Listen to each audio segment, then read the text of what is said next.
করছে। এটা দেখে আমি জানালার কাছে গেলাম। জানালার কাছে গিয়ে হঠাৎ আকাশের দিকে চোখ পড়লো। আকাশে আজ সুন্দর রংধনু উঠেছে। আমি রংধনুর দিকে তাকিয়ে রইলাম। রংধনুর 7টি রং দেখে আমার মনটা ভীষণ খারাপ হয়ে গেল, আর সেই অতীতের দিনের কথা মনে পড়ে গেল। এখন নেই কোনো বিটিএস, নেই কোনো হ্যাটার্স যাদের সাথে আর্মিরা বিটিএস এর জন্য ফাইট করত। এখন আর আর্মিরা বিটিএস কে নিয়ে পাগলামি করে না। আমাদের জিনও নিজেকে ওয়ার্ল্ড উইড হ্যান্ডসাম বলে দাবি করে না।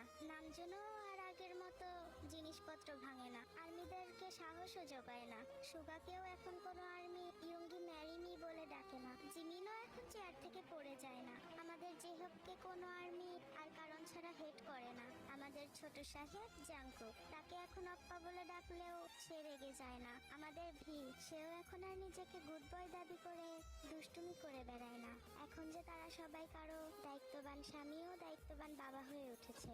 আর্মিরাও এখন আর বিটিএস কে নিয়ে ভাবার সময় পায় না। তারাও এখন তাদের সংসার নিয়ে ব্যস্ত। এসব ভাবতে ভাবতে নিজের অজান্তে কখন যে চোখ দিয়ে পানি অঝরে পড়ছে বুঝতেই পারিনি। হঠাৎ কেউ একজন পেছন থেকে বলে উঠলো, আম্মু তুমি এখানে দাঁড়িয়ে আছো কেন? আমি পেছনে তাকিয়ে দেখলাম আমার ছেলে। আমার ছেলে বলল, আম্মু তুমি কাঁদছো কেন? আমি বললাম, কই বাবা, কাঁদছি না তো। আসলে আর্মি আমাদের মানতে কষ্ট হলেও এটাই সত্যি, এটাই আমাদের ভবিষ্যৎ।